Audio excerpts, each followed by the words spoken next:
Welcome back to another edition of Through the Smoke, a Miami Hurricanes football and recruiting podcast here on the 24/7 Sports Network. David Lake, joined as always by Gabby Urrutia. The portal's been open for about a week, so we're here to discuss, everything from a Miami Hurricanes perspective, what we know, what maybe we project, and just share some thoughts and opinions on where things are going, big picture wise too, with this spring portal window. It's set to close on Friday, and maybe there's some action between now and Friday. We're recording this Wednesday morning, just as a timestamp because things can change quickly in the portal. But it'll be a fun one. And as Miami tries to upgrade their roster here one last time going into the 2025 season. Before we dive into things, of course, want to highlight our sponsors. Canes Connection, that of course is Miami's collective, one of the best collectives in the country. Miami is one of the active teams in the portal. They're able to be active because of the job they do at Canes Connection. But like any successful business, everyone around the country, right? You got to reinvest. You got to keep investing um, into your collective. And so I would confidently say, if you have the means, go support those guys at Canes Connection at canesconnection.com any way you can. There's various membership tiers. You get some perks depending on the tier.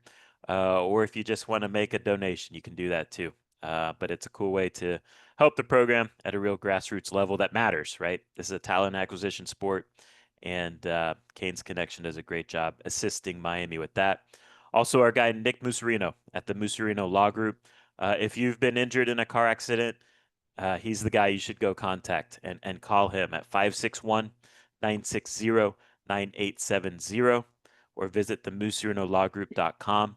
That information is in the show notes. Again, injured in a car accident, go hit up Nick. He'll also talk Miami Hurricanes football with you. He loves this time of year as well. What else, Gabby? Who else is a key sponsor for us here on the pod? Yeah, yeah, absolutely, guys. Definitely hit up the G Law Firm if you're in the market to buy, sell, or rent real estate. The G Law Firm, hit up Ricky Guerrero. Tell him Through the Smoke sent you. He'll take $300 off. Your service if you approach them. With any of your closing needs. So if you're in that market, if you're just doing any of that real estate stuff, Ricky Guerrero and his team can handle all of your needs when it comes to handling that closing transaction. Follow them on social media at the G Firm. They do a lot of funny things, skits, and definitely flex their expertise on there. If you want to contact them to utilize that service, hit them up at 305-422-4529 or at thegfirm.com. Again, tell them Through the Smoke sent you. They'll take $300 off your service, and they do an awesome job. Another big Canes fan, Ricky Guerrero, loves the Canes. Saw him around at one of those Saturday spring practices. Got to talk with him a little bit. So, Ricky Guerrero can definitely help you out with all that stuff. Great stuff. And also, just want to highlight podcast is on YouTube as well. If you want to watch us there, go check out the Inside the U YouTube channel, and we'll be on there. So, Gabby, let's dive into things, and let's start with the news, right? So, again, we're recording this on Wednesday. On Tuesday, some portal visitors wrapped up their time at UM, and just kind of want to highlight those guys, maybe share the vibe on where things stand. But three guys, right? And let's start on offense. Let's start at running back with Shamar Brown, who's a North Dakota State portal entry. You and I have kind of pounded the table this spring about Miami needing to add an RB3, right? Yeah. And he would certainly check that box as a FCS transfer that produced at a high level. He's a rising redshirt sophomore, won the Jerry Rice Award, which is given to the top freshman in FCS, ran for 1,181 yards and 15 touchdowns. Again, North Dakota State won the national championship in the Yeah. FCS level, has the size, 214-pound kind of back. What do we need to know here? Yeah, just even getting eyes on him on Tuesday, kind of after his time on campus. Again, he looks like a guy who's in that sort of 210-pound range. Not the biggest guy. I don't know what he's listed at, David, but I would say he's probably like maybe five He's nine and a listed half, five. 5'11".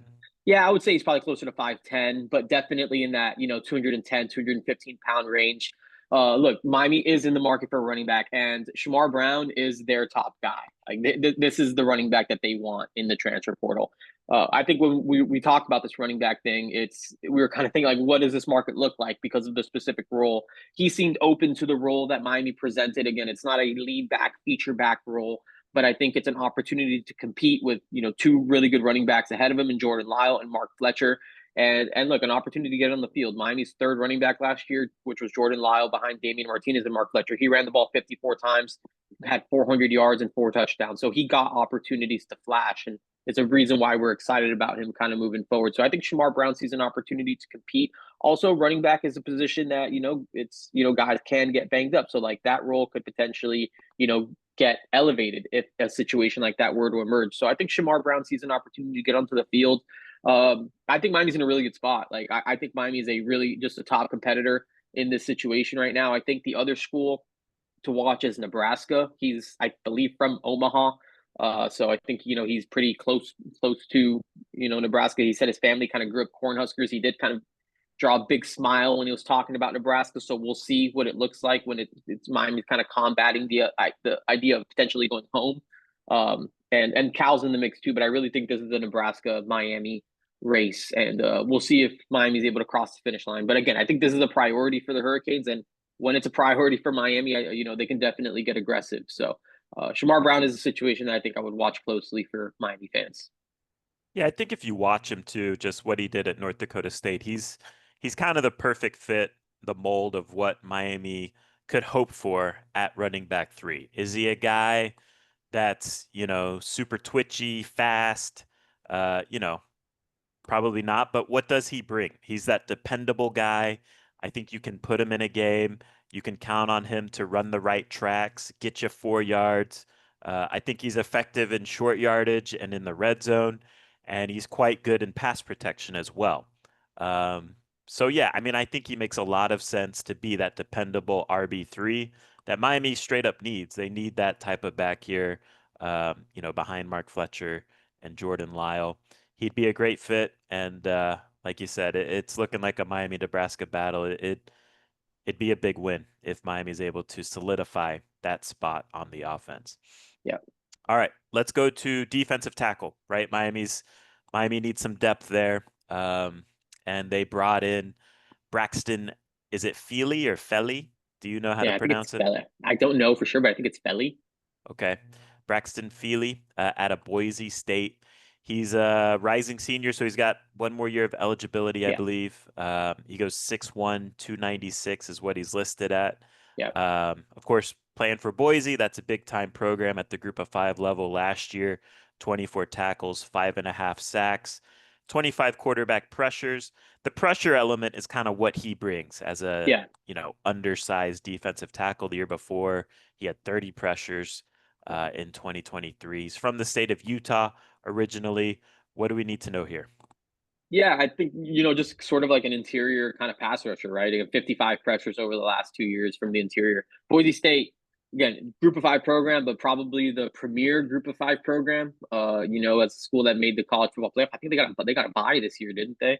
Yes. Um, and so, again, this is a team that's played in some big, meaningful games. And, Braxton Feli's been a 2-year starter for them, a team captain. So again, I think that this is someone that Miami likes. I think this is an option that they're absolutely exploring. As I think what would realistically be their four. We talked about a third running back. I think we're essentially talking about Yeah. a fourth defensive tackle, Right. right? We feel good about the top three of David Blade, Justin Scott, Ahmad Moten. Of course, they got other guys who can kick inside too that have that flexibility, like guys like even Akeem Messidor and Ruben Bain with Armando Yep. Blunt. But Yep. maybe a true fourth defensive tackle in Braxton Feli. And look, I think this is someone that Miami does like. I think this is someone that they are, again, interested in. We'll see where things go. Coming into the visit, I think Miami was probably the spot that I think he was maybe most interested in. But after, talking with him, he said he is going to kind of continue through the process. He has a visit later this week. He said 2 more visits next week, but then he also said he wants to wrap up this process soon. So as we know, this transfer portal stuff is very fluid. And as things kind of ramp up, schools kind of have to make a decision on what they want to do. I think that can kind of expedite the process. So again, I think Braxton Feli is maybe one worth keeping an eye on for Miami, and just kind of seeing where things go from here. Yeah, veteran guy. I would think he's a culture guy too, because he's coming from that Boise program, so he Yeah, knows what it takes to win from that yeah, standpoint, right? Uh, what I personally would expect from that type of addition would be like a Marley Cook type from last year, right? He was productive pass rushing, undersized defensive tackle from Middle Tennessee State. And then at Miami, he played about 150 snaps, had 6 pressures. So, look, I think you need the depth at defensive tackle to navigate a season, especially if we're talking about being a postseason team, right? So, if you're playing in the ACC championship game, if you're playing in the college football playoffs, that's a lot of games. And you need that fourth defensive tackle to essentially eat some snaps, right? 10 to 15 snaps a game. Eat some snaps, take some pressure off those top guys you got, and allow them to stay healthy and stay fresh. So, the defensive tackle market is a tough market, frankly, yeah. in the spring window because everyone needs defensive tackles. But he'd be a solid addition. Is he an impact player? No, but you're not going to go get, frankly, an impact player at defensive tackle in the spring. They really don't hit the portal. One hit the portal or Yeah, was about to hit the portal, and David Stone and pulled his name out right. soon after as what appears to be a negotiating tactic. But um, you know, they do need some bodies at defensive tackle, and, 100%. you would check that box. Third guy to talk about that wrapped up his visit Tuesday, Noah King, who's an interesting one. He's a class of 2025 recruit, so he's a freshman, enrolled early at Kansas State, entered the portal. Um, at the high school level, he was, um, graded by 24/7 Sports as a corner. I believe at Kansas State in the spring, he played mostly safety. He goes 6'2", 200 from the Cincinnati, Ohio area. 24/7's high on him as a prospect. They had him Yeah, inside the top 247, number 218 overall in the country. So he's an intriguing, like long-term developmental guy to me, Gabby. yeah. What do we need to know here? Yeah, I think that's what he is. I mean, he would essentially be like adding just another safety to the class of 2025. And look, I think that has value as far as just like, again, layering the They roster. need to Is flip Noah that King room.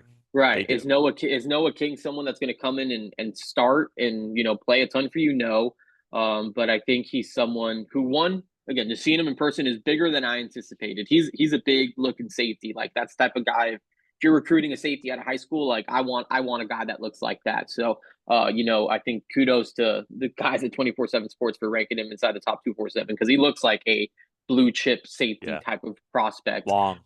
Right, long and tall and has mass on him already. I mean, you can tell that he's already got some promising physical upside as far as just the way he looks and it's not undersized, is not underweight. He's a guy that I think is on the right track physically to be, a solid, safety. Again, that's just the type of body type I would want in the room. But again, he's just a young guy who is he hasn't burned any of the eligibility, so he has 4 years of eligibility and a red shirt. And again, so this is someone that Miami could explore as a long term option to just give themselves more cushion. You lose a young guy like Zaquan Patterson. To the transfer portal, I think a guy like Noah King could be someone who could kind of just fill in that gap as far as just like from a roster depth perspective. So yeah, I think this is an interesting one. He really loved the visit.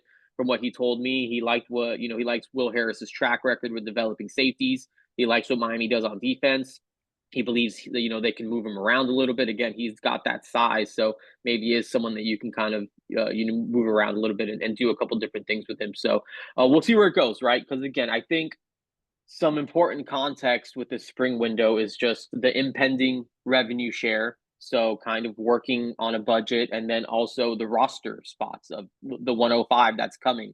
I think, you kind of talk to people and it's just like this is not just something that people are talking about anymore. This is something that programs are actually having to put in practice. Like you have to kind of budget and you have to actually manage a roster and the spaces. So I think that's something that's important to kind of keep in mind just as Miami goes through this spring window is they have to in a perfect world, in a perfect setting, you just take the best players, all the guys you want, the best dudes you need, and you just kind of bring them all in. But I think now you kind of have to be a little bit more strategic about the way that you maneuver this spring transfer portal window because of those factors that are incoming and things that you have to kind of prepare for actually in practice and not just in theory. So we'll see where it goes. I think just within this group, I would, I would anticipate maybe Miami getting one, potentially two of them. I'm not sure if they're if landing all three is in the cards right now, but I think Miami could acquire one or two of these guys. Any sense for who else is kind of in the mix for Noah King? Yeah, there's schools like he said Houston, he said Illinois, and he said Colorado.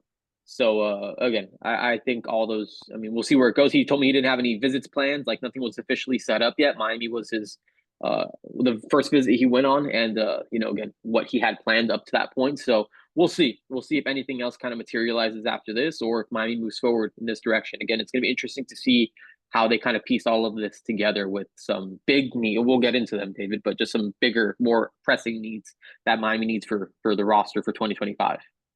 Yeah, and collectively, like this is more of like a long-term discussion, but one of my takeaways coming out of the spring, when you look at the safety group, and look, good safeties can come in all different shapes and sizes, right? But to me, when you watch the safety group in the spring, there's too many guys that were either, you know, not long enough or too narrow, too thin, Yep. didn't have the frame to get thick enough, right? And again, that can work in a one-off situation with a singular player. But when the collective group looks too much like that, it's a room that needs to be flipped, both Yeah. immediately and long term. So I like the idea that they know that, they see that. Credit to Will Harris, Zach Etheridge for recognizing that and wanting to jump on it. We'll see if they can flip that room in the long term. Um, but yeah, I like the vision there. Another visitor that, is reportedly going to visit today, maybe tomorrow, is Christian Charles out of Tennessee, Yeah. who's kind of a new name on the radar, right? He's got kind of an interesting background. In 2022, he was a rotational corner for the Vols. I think he played like 400 snaps for them as a corner. He had an Achilles injury he suffered in 2023. And then last year, he played safety as a rotational guy, played 200 snaps. He's kind of like a 6'1", 200-pound safety. To me, Gabby, this just speaks to like, I think Miami, if they can, again, this all comes down to budgeting, but I Right. think if they can, they want to add multiple safeties. That's Yeah. kind of how I read into this, whether that's safeties to develop for the future or multiple guys that can start slash rotate in this year. I think they just want to take multiple safeties in the portal if it's possible. Yeah, I definitely agree with that. And I think Christian Charles, again, just being a 1 year guy, if that's someone that you can come in and that can play for you, whether it's opposite of Zechariah Poyser or even as a depth guy, depending on what more you're able to do, or again, if you even choose to go this route. To me, we'll get into it, but we know they're meeting with AJ Haulcy on today on Wednesday. You're bringing in a guy like Christian Charles. Again, to me, it tells me that you're trying to fill multiple spots here in the secondary, or like I think Yeah. that you're just trying to just continue to add depth to the secondary. So, yeah, look, I'm curious about this. Again, he's a guy that missed the 2023 season due to injury. Has been again kind of a rotational guy. Has 1 year of eligibility. I'd be on board with it based on what's in the transfer portal right now. But again, I think Miami's just going to continue to explore some of these safety options. And I think if more names come up here, whether it be Wednesday, Thursday, or Friday, or Right. even later, because guys can enter on Friday and that could trickle into Saturday and Sunday. Um, Right. I would I think Miami's just going to continue to kind of They're evaluate. going to explore all options. Absolutely, Yeah. absolutely. Let's go to wide receiver because Yeah, that's a position that, has some name value to it. We've talked about Trevor Pena last podcast, the Syracuse slot receiver. Again, 940 yards last year, 9 touchdowns last year, 84 receptions last year. He'd be the perfect fit, right, to follow up Xavier Restrepo as that productive slot receiver. in Shannon Dawson's offense. Shannon Dawson, the last 4 seasons that he's been an offensive coordinator, has produced a 1,000-yard slot receiver every season. So that position matters for his Right. offense, and you don't really want to leave it up to chance. And if a guy like Trevor Pena is out there, you got to go explore that option. He's reportedly going to visit soon, Gabby. What can you tell us Yeah. about this situation? Yeah. I think it's just one of those things where I think immediately once this situation became about, like you knew that this was an option. To me, I just didn't see a situation where Miami wasn't going to explore this, right? I just Right. think there's too much value in the slot position in this offense, and you don't bypass an option like Trevor Pena. Trevor Pena torched them last year, in that Yes. Syracuse game. Miami, Miami's watching from the opposite sideline. They're not dismissing that if that player becomes available at such a key position. So I think that Trevor Pena and this materializing, I think, kind of tracks with what we've believed all along. And that's that Miami is going to be a factor here in some way, shape, or form. He visited Penn State, did not commit to Penn State. I think there are reported visits to UCLA and USC. We'll see where, those visits go. Of course, UCLA could potentially be an interesting situation with Nico Iamaleava at quarterback now. And, who knows what goes on there. SC does a good job with receivers. I think Makai Lemon is kind of a slot. So, ish. Who knows what the situation is at SC. So, but then, Miami to me is, It just makes sense. Like, it yeah, seems right. like if you're reading between the lines, hey, go out and find your market Yeah, and then come back to us and we'll talk. yeah, right. Come back to us when the transfer portal window is probably closed, right? I think Right. that's I just think this Trevor Pena thing, we just gotta let this thing play out, let the situation kind of progress. And again, that was kind of our sense on this the whole time. Like, this is a process. You got to go about things a certain way and all of those things. And then, but I think Miami and Trevor Pena, I think it's a perfect marriage for both parties. I think this is a huge win-win. I think it makes the most sense for both parties. And so I'm hopeful that this is a situation that Yeah. potentially materializes. We'll see where it goes because again, this is a Yeah. transfer We're not portal. And saying it's done or right, anything like that, absolutely, but absolutely. But Miami and the Pena, track record yeah, suggests like this is kind of Miami's MO, right? yeah, Go out, find your market, come back to us. We'll figure things out eventually. right, That's what happens kind of every spring with these big time yeah, transfers, right? yeah. And I think just Miami's track record too, David, is just like they've kind of figured these types of situations they've kind of found a way to figure it out. We talk about prioritizing and budgeting. Like, this is one of those situations that you probably prioritize. I think Trevor Pena's got to Yes. be one of those guys that he's a potential high impact player. He could be a huge impact player. So I think for Miami, this just has always made too much sense to ignore. So again, now it's reported that Trevor Pena is going to visit Miami, so just kind of continue to track with it and see where it goes. Another slot receiver that I don't know if he's still visiting, might visit, but another name to know in the least, which essentially tells you they kind of want a slot receiver. Right. Uh, but anyways, Tony Johnson out of Cincinnati started his career at FAU. Last year at Cincinnati, caught 48 passes for 449 yards and 6 touchdowns. So a solid power four slot receiver. Um, not not the level of player of a Trevor Pena, Right. but a guy who's done it, you know, kind of a smaller body type too. What do we need to know here, you think? Yeah, I think this was just the initial tell that Miami was interested in a slot receiver, right? The Tony Johnson stuff materialized before we learned about the Trevor Pena visit. And again, I think it's just telling to me that, Miami's exploring some of these slot options, these veteran slot Yeah. options. Tony Johnson is a guy from Ocala.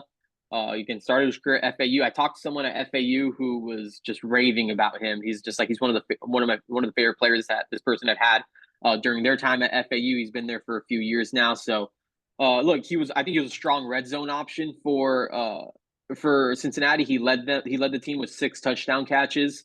Again, a lot of those came just he wasn't a big deep threat guy. So I think what he was able to do in the red zone for them, and you turn on the tape, slot fades, kind of just making plays in the back corner of the end zone. Like, he's a guy who has some talent and had a couple standout performances against UCF.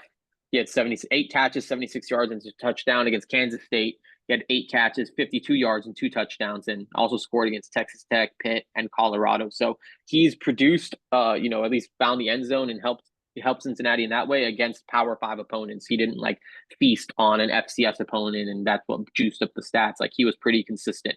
Again, is he on the Trevor Pena level? Trevor Pena level? No, but I think he's a solid veteran player who would be able to maybe provide some good depth, and I think he's someone that would be able to get on the field and contribute for Miami. He'd be a starter. He'd be another guy that's a bridge to Yeah, Malachi Tony, right? yeah, So, um, other portal entrants to keep an eye on, and this is an interesting one, right? yeah, Defensive back AJ Haulcy. yeah, It was reported over the weekend he's expected to enter. He has entered, and I think the report was worded, Gabby, that he's going to meet with Miami. It sounded like the way that was reported, like Zoom call is kind of how I read into right, that, but I don't know. yeah, Um, it's interesting because he comes from Houston, which is where cornerbacks coach Zach Etheridge coached the last couple yeah, of years, and he was a all Big 12 level safety. He goes 5'11 slash 6 foot, 215 pounds. So he's built like a running back right, type of safety. He's played 2,000 snaps on defense in his career. Started his career at New Mexico, and yeah, then uh, bounced up to Houston, was very good at Houston as well. Kind of a tackling machine type of safety, 259 tackles in his career.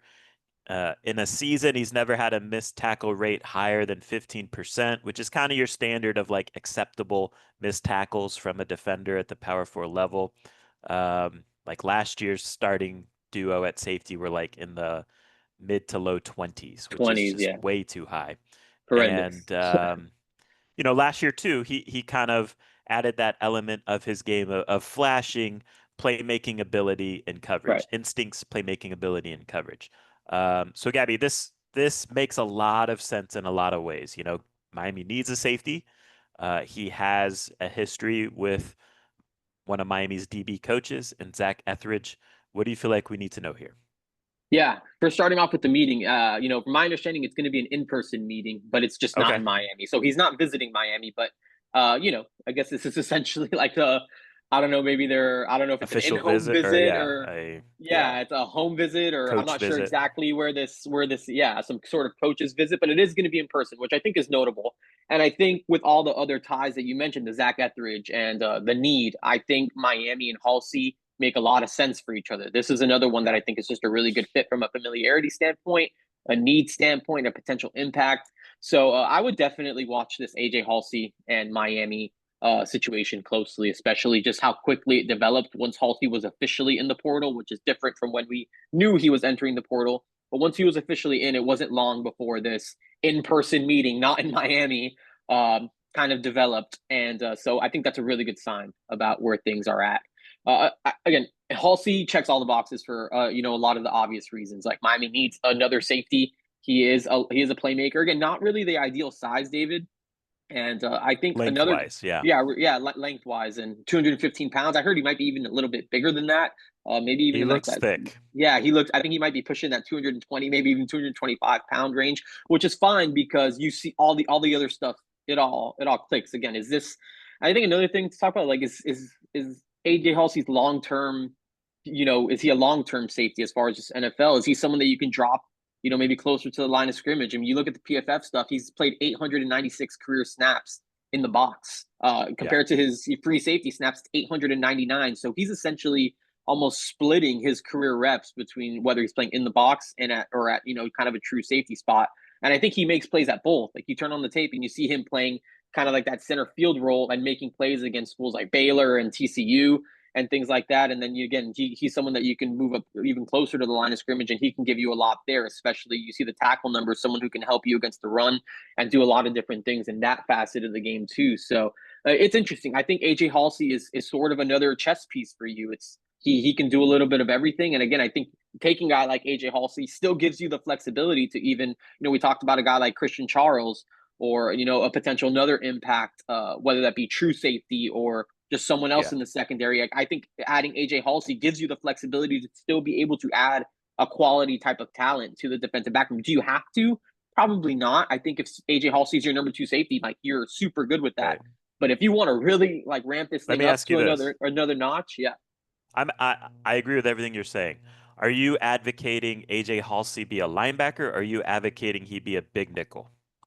I think a big nickel would be Right. interesting. Like I think that that's where I think that there's a potential fit there. And again, Yes. not saying he can't play safety and not saying he wouldn't, but I think if I'm looking at this from again this perspective, right? Like just looking at this, like if you Well, see AJ his Halsey, long-term future is right, big nickel. Yeah. right, and I think if he wants to play in the NFL, that's probably what he is, right? Because he's Yeah. probably not an NFL safety. He's a really good college football safety. He's probably not an NFL safety. He could be an NFL nickel. And I think if you want to start again playing and projecting towards that, he's not.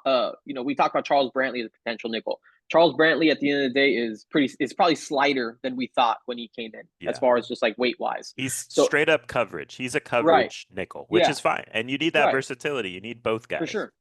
AJ Halsey is a guy who has the mass, and again, Yeah. is six listed at 6 foot, maybe probably 5'11" if we're being real about it.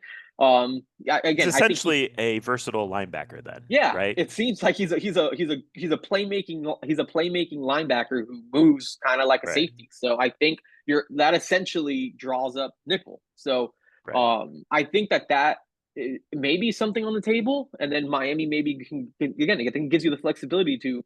The market's not super rich right now, so I'm not saying that this is happening, but I think it's something to maybe consider with if you're able to acquire a guy like AJ Halsey. Like maybe you still Multiple can go get, safeties. yeah, you talk Yeah. about getting multiple safeties. Like I think it still gives you the flexibility to go out and maybe get another starter level guy at safety and Right. just really build a. I mean, I think that if you're able to get another starter level talent at safety, and if a guy like AJ Halsey is your nickel with the flexibility to kind of kick back and play safety, like man, I don't know. That's a with Xavier Lucas, That's OJ Frederic, Charles Brantley on the outside, and then Ethan O'Connor, like Damari. Damari Brown, like Yeah. man, talk about flipping a room. I think that's more than flipping a room. That's a I think you would truly have on paper at least one of the best secondaries. Yes. I think definitely in the conference, but I mean in the country, I would love where Miami's secondary stacked up.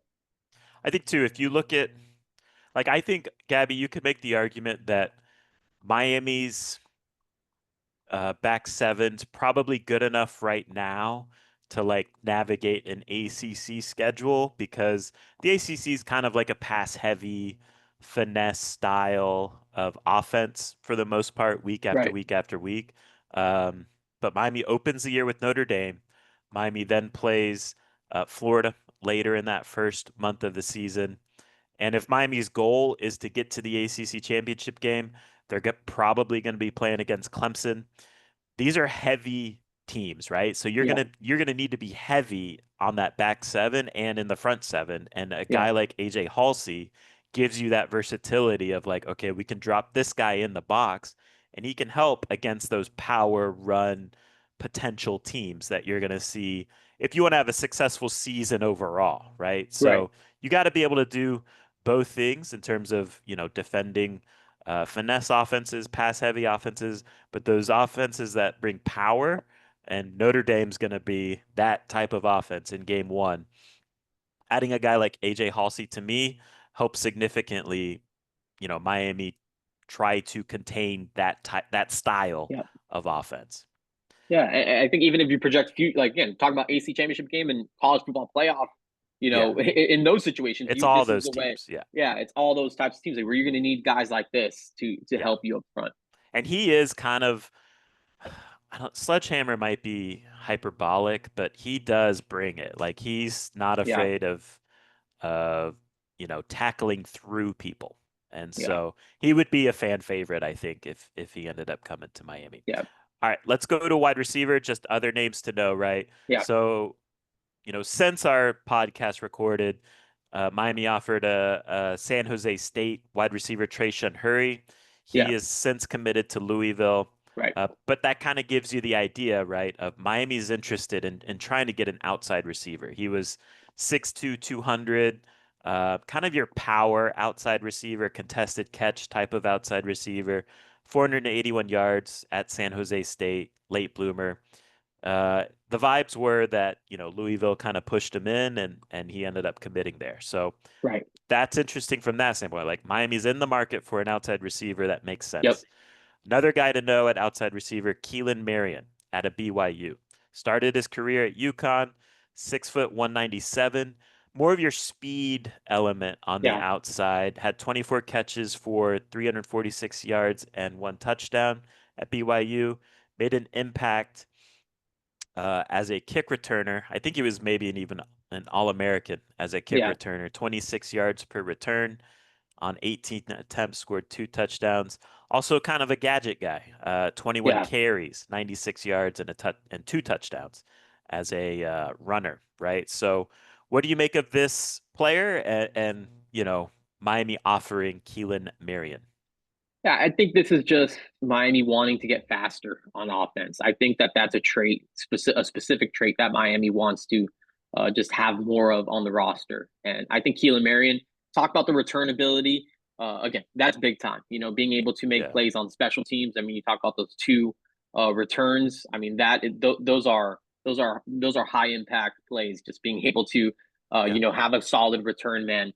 So I think the value of that in itself is there. And then again, you talk about the kind of gadgety ability of him on offense. Is he maybe the most explosive, polished outside wide receiver? Like probably not. But I think he's a guy that you can do you can do different things with. You watch the BYU stuff, you see kind of a lot of they run sweeps with him. They move him around a ton. I think he's someone you have to account for on offense. But I think he does at the same time has the potential to give you some of those kind of playmaking elements, which I think you see at times from him. Not a ton, but I think you can see that he has the potential to kind of fit there.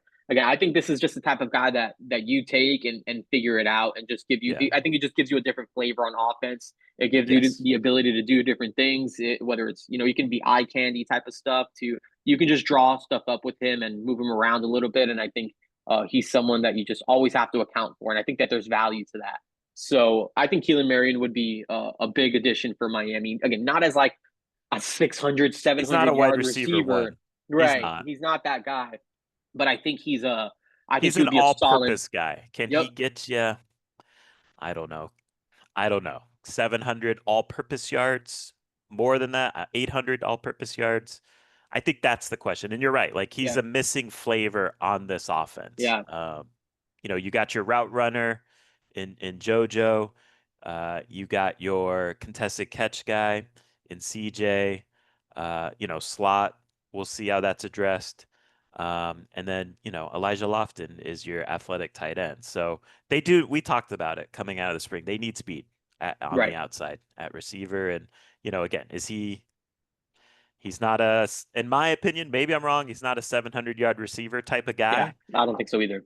But he is a threat. And I think he can make, during the course of a season, I think he can make impact plays in some games. Yeah. Is it going to be consistent week after week after week? That wouldn't be my expectation, but he would be an important piece on this For sure. offense. Agreed. Okay. And he's supposed to be on campus on Friday, so Okay. he is gonna be visiting this week. So again, opportunity here to kind of see where And things he's a go. guy a lot of programs are chasing Oh because yeah, it's it's I dry. The receiver right. market's dry. 100%. So, I think this was via Hayes Fawcett at on three. He's visiting I think he visited SMU already. He's at who I forgot what the other one was, but it's Miami, SMU, Tennessee, and one other school. I can't remember who the other school is other than okay. SMU. But it's he was at Arizona State. I think he's at SMU tomorrow. So Okay. Thursday, and then Miami Friday, and then Tennessee after Miami. So again, those are four schools that do a really good job on offense. And again, I Mhm. think I think he's a good fit for all four of those schools. So again, Miami of those offenses, I think Miami's in a good situation. In comparison to some of the others, SMU has done some good stuff with some gadget guys, but I think Miami's when he first hit the portal, my phone kind of started buzzing like, hey, this is definitely a guy to watch out for Miami. And I think Miami kind of continuing to take these next steps as far as just being a finalist now tells me where Miami kind of stands in his mind as he kind of continues Yeah. through his process. So I think that Miami visit is going to be a big one. Again, another Atlanta area guy. Miami's kind of trying to infiltrate that territory. Miami had Atlanta ties with Zach Etheridge being a guy that's from there. So let's see if it's something that can kind of make sense for the Hurricanes. Let's just say hypothetically Miami is able to add him and Trevor Pena. Oof, Are you feeling a win. lot better about the receiver Yeah, group and offense as a whole? I would feel way better about it. Is it exactly the It'd way be I would good. want I it? mean, it Yeah, would, yeah. I don't know. As a I think group, for sure. I mean, to me, adding Trevor Pena, and I'm feeling way better about the offense. If you throw yeah. in Keelin Marion too, like to me, I think you got faster, and I just think you got better and more versatile. So I think that would be, considering what the market has presented, that would be a win based on what's been available.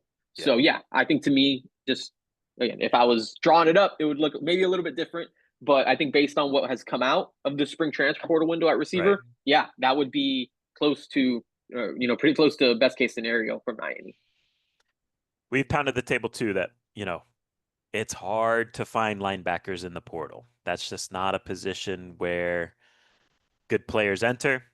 And also too, like Gabby, like every line, or not every, but I feel like 95% of the college level linebackers, you can nitpick and find something wrong with them, For sure. right?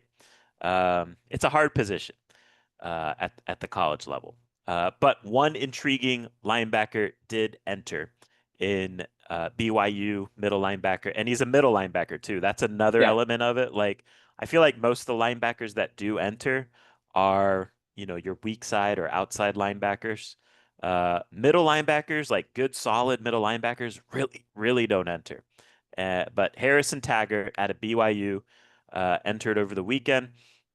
He played 400 defensive snaps as a starting middle linebacker at BYU last year, totaled 69 tackles, 3 tackles for loss, 1 interception, 9.5% missed tackle rate, which again is under that 15% threshold. So he does a good job of tackling. Also, pretty good in coverage, too, according to Pro Football Focus. Yeah. Targeted 15 times, allowed only 10 catches for 49 yards. To me, Gabby, when you look at him, like he's what Miami needs as a Yep. middle linebacker. You plug him in, he starts next to Wesley Basaint, and you're kind of set at linebacker if you're able to add him. What do you feel like we need to know here? Athletic. I mean, this guy's he was a 10 Yeah, 700 meter guy in high school. I think Harrison Taggart would be a huge win for Miami if they were able to acquire a guy like that. And look, again, to your point, David, there's not a lot of true middle linebackers available in the transfer portal. I think that makes Harrison Taggart very valuable to the schools that do need that. supply and Um, demand. Yeah, right. So, and I don't think that there's a better middle linebacker in the transfer portal. So, I think that nope. this would be huge for Miami if they were able to acquire him. Look, there is a tie that dates back, to the high school days. He did commit to Mario Cristobal and Oregon during that last recruiting cycle. That he eventually took the Miami job before that class signed, but he did commit to Mario Cristobal. So there is a relationship there. Again, transferred back to BYU. I believe he's from the state of Utah. Yeah, So just heavy West Coast guy.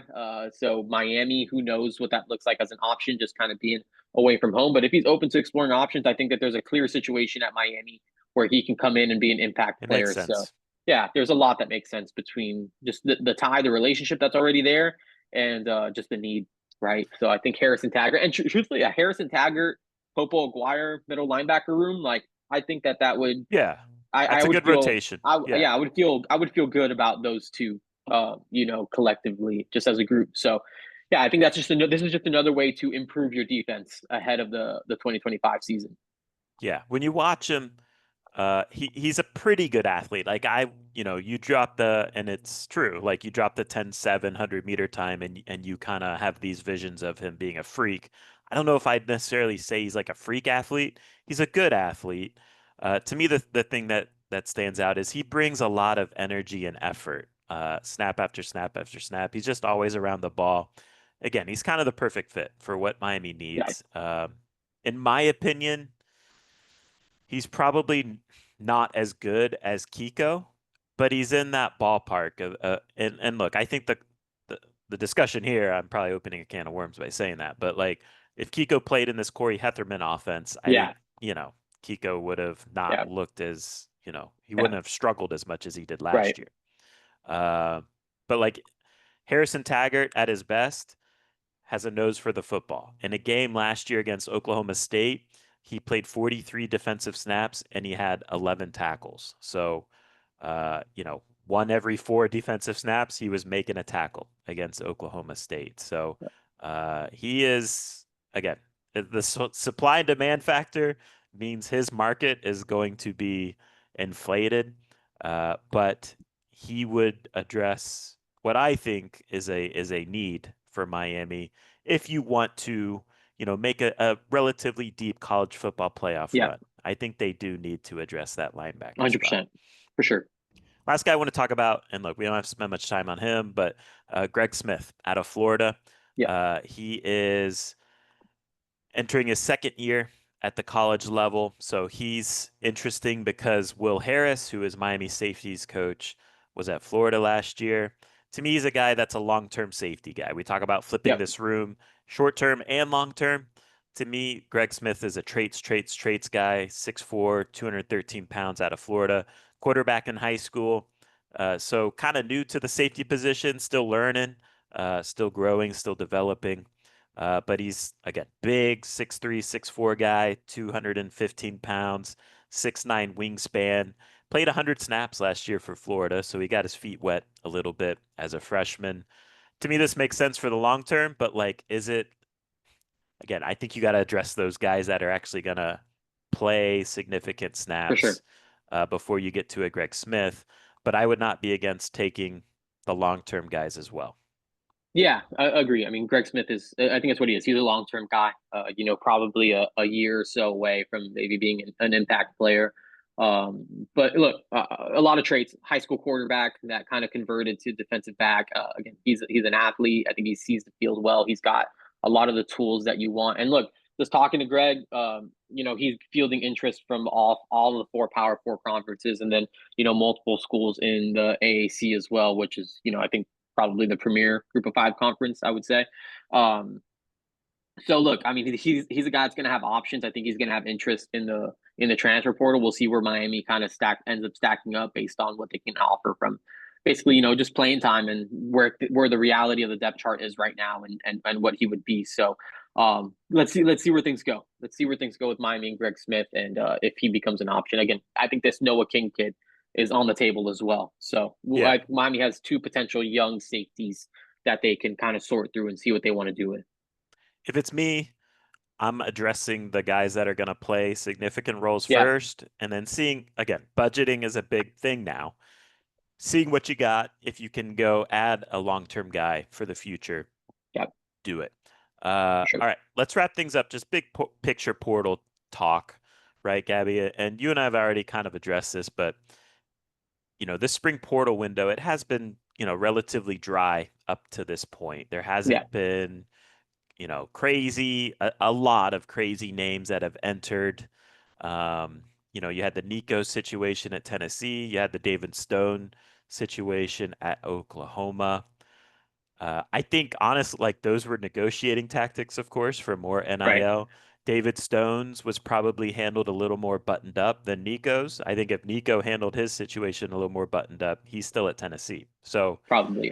Yeah. this is kind of the reality of the spring window, leveraging, etc.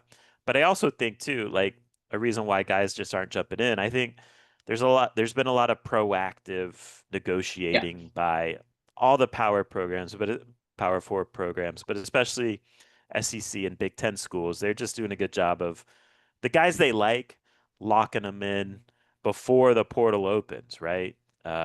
So you have any takes? Is it drier than you expected? Why or why not? Yeah, I think it was maybe drier than I expected. Maybe at a couple positions, like I think the spring defensive tackle. Receiver, Yeah, I think receiver and defensive tackle are the two that I thought are maybe drier than I yeah, anticipated. Like receiver, to me, I was hoping that maybe there would just be a little bit more. We're talking about the premier names are Keelin Marion, who had like what 300 something yards, and Trayshawn Hurry, who's like a again late bloomer who had like 400 yards. Like I right. think that's just where we're at in the receiver market. Trevor Pena, of course, I think is Yeah, is the he's big the name best one. for Yeah. sure. And then, but I mean, as far as outside But guys like the go, I think winter it's window, right? The winter yeah, window, receivers everywhere, you yeah, know? all over for Yeah. sure, for sure. And then I think defensive tackle. I mean, last spring, I guess just relative to last spring, we saw Derek Harmon and Simeon Barrow jump in. Like those were two high impact Yeah. defensive tackles. And they made a lot of money Right, doing that. and Yeah. we didn't get that this spring, or at least again, we'll see. But it doesn't seem like that's where we're at. The David Stone thing again, it got wrapped up real quick, and he went back to Oklahoma. Like, and even him, he's not even like a super productive. He's just a young Yeah. former 5 star who would have gotten paid for sure. But even then, and you saw the young kid from Syracuse who went to Texas. Yep. But really, it's a pretty light, dry It's a defensive lot of tackle trading market. of backups so Yep. far. Yeah. So exactly, a lot of like the names that we talk about are maybe a good G5 guy like a Braxton Feli, who in reality in a Power Four program is a quality rotational piece at best. Right. And then a couple others, like the USF's Bernard Gooden, who's a good G5 defensive tackle, but at the end of the day, he's 6'1", like 270 pounds. Like it's not Right. prototypical or not what a lot of these major schools are looking for as far as interior defensive linemen. So yeah, I think in that sense it's a little bit dry. I didn't expect a really heavy safety market because it wasn't heavy in the winter. I mean, linebacker was super light in the winter too. So I think Harrison Taggert's almost like a treat. Just like wow, like there's actually some like Yeah. life and pulse in this potential linebacker market. But again, even then, it's one guy. AJ Yeah. Haulcy, I think, is a treat too. Just being able Yep. to look at and about have a chance to acquire a high level safety, but still, regardless, the numbers aren't there across the board. Truthfully, Yeah. I thought running back was okay, just considering what Miami needs. I thought that there RB3 was, types. yeah, Yeah. right, which Yeah. is like like from the lens of this is exactly what Miami's looking for. I thought it was okay. Yep. Between Shamar Brown, like I think that would be a nice win. Kendrick Raphael, who I don't think anything's really materialized there. Um, but a couple other guys too. Like I thought it was okay there, but in general, seems like it's a pretty dry spring window overall for the reasons that you said of just schools are doing a better job of being proactive and Yeah. making sure their guys are all locked in because no one wants to be in this situation in the spring window. This is like Yeah. just hold on for dear life in the spring. So Yeah. you need to do your part in making sure that your roster is good. Do you think, well, let me ask you a two-part question. Number one, are you worried that maybe it's dry and Miami's not going to be able to address their needs? Number two, to add on to that, you know, again, there's 3 days left in the portal, and you know how this stuff goes. Like, I'm sure there's negotiations happening wherever, everywhere in the country, and the deadline's approaching, and that's typically when decisions get made. Do you think Right. there's a chance things pick up in the portal with the portal closing this week, or do you kind of, you know, are you skeptical that things will pick up? Yeah, I mean, talking to some, people in the space, like I do think that there's a chance that the back half of this week can get a little funky, and maybe there's some more kind of just like a second wind to this spring transfer portal window right at the end. I think that's on the table. It's hard to know. Yeah. Again, I think that there's a chance that some impact players still hit. I think that that's definitely on the table. I don't know if I'm worried about it just because I feel like Miami kind of can get what they need based on what's available. It's about Yeah. acquiring It's those just guys. not Like, going to be cheap though, right, because it's the not, supply and demand factor is not in Miami's 100%. favor. 100%. But I just think, again, you got to do what you got to do to get what you need from this window. If Miami handles business and, does those things, yeah, this could be a big win. But, to your point about being worried, like at the same time, if they don't get an AJ Halsey, if they don't get a Trevor Pena or, some of these other guys, yeah, I think that They're we're in a tough walking out of spot. the spring window and I don't think we're feeling much better, Yeah. potentially worse than how we're feeling about them coming in. I think they'll acquire some. They'll get some stuff, but if they don't Yeah. get some of those high impact guys, to me, um, it's going to be a cause for concern. But look, I do think Miami is prepared to be aggressive where they need to be aggressive, but I do think there is that strategic element to it that I think needs to be just kind of factored into all of this. Let's talk about the bare minimum. So the bare minimum portal haul for us to feel good in general about, the spring window and also just projecting to the 2025 roster, because that's what this is Yeah, all about. So I'm going to give you 3 takes. So you only yeah, get 3 guys, bare minimum. what are you feeling good about if Miami lands these three guys? Yeah, I'm glad you gave me three because I wrote down three, so that's Okay. perfect. AJ Haulcy, Trevor Pena, Shamar Brown. If you give me those three, I think I'll feel all right. I differ with you on one guy. And Yeah, look, we don't even know if I mean, we kind of assume Miami's in it, but there hasn't been much actual reporting on the situation. But I would, and I think you would agree too, Harrison yeah. Taggart Harrison Tagert. I just don't over, know where things are at there. right, right. I just, So, I just really. It's mostly because I don't know. It's not right, because I don't. I wouldn't want him. I just right, think these are three guys that we kind of have an idea about that are like on the table. Like, right. if you can get these three, then that's it. But yeah, I mean, if we knew for sure that Harrison Taggart was like a So certain slot option, receiver, middle yep, linebacker, safety, yep, right? that would be a Um, win. yes. Um, is there someone out there that you feel like Miami should make a move for, or you know, a guy that they haven't yet? Yeah, I mean, I don't really know. I think maybe Harrison Taggart. I mean, if we knew for sure that he was in there, I mean, I think Harrison Taggart's got to be a no brainer type of guy. I think a couple of them. I mean, nothing really too much. I think a couple maybe defensive linemen, but I think a couple of those guys are The maybe again tackles. hard to acquire. Yeah, the defensive Yeah. tackles like a Bernard Gooden. I think he might be a little bit too expensive just relative to Yeah. what Miami's probably looking for. I think a Kilo Stone at Ole Miss is an interesting kind of. No, if we're talking number four defensive tackles, Right. he's a guy that's been pretty solid against the run. That this is what he was essentially at Ole Miss. He started his career at Georgia Tech, transferred to Ole Miss, and he's been a 15 to 20 snap a game type of guy for the Rebels over the past couple years, and he's looking. But again, these defensive tackles in this market are just kind of pricey, especially Yeah. with the way it is now. Like those fourth defensive tackles are kind of going at a premium right now. Not like a super premium, but like those guys are expensive Relative to relative what to they their produce. right, Yeah. relative to their what their the expectation is. It's kind of pricey. So I think that's just where it may be like, hey, like if there's anything more on the defensive tackle market that we can kind of tap into, but really, I think what Miami's going after. I just wish we had a little bit more clarity on Harrison Taggart, but yeah, I think that's probably where I'm at with things. Yeah, I agree with you on D tackle. And look, I'm just talking body types. I don't know if truthfully, I don't know if these guys can play. But guys Yeah, like, a Joel Starlings out of UNC, a Kendrick Gilbert out of Kentucky, a William Spencer out of Louisville. These are yeah, 6'4", 6'5" D tackles with bigger frames. And again, my standard is can they give you 10 to 15 snaps a game? yeah, Really, 10. Let's just call it 10. yeah, Um, but to your point, like those guys you're going to be paying a lot of money for just 10 snaps a game. yeah, But you do need those guys if you want to navigate a season and go on a postseason run. So it'll be interesting. Again, things might pick up here with the spring window closing. Uh, could get a little more juicy. Again, guys are visiting that we've talked about here on the podcast, and there's always going to be some intriguing news happening around the portal. So subscribe insidetheu.com. Go, get that VIP level if you want the minute to minute scoop of where things are at. It's always fun following talent acquisition yep, in this definitely. Mario Cristobal era. Appreciate everyone for listening. We'll get out on that note. Appreciate everyone who visits the website insidetheu.com. And until next time, take care.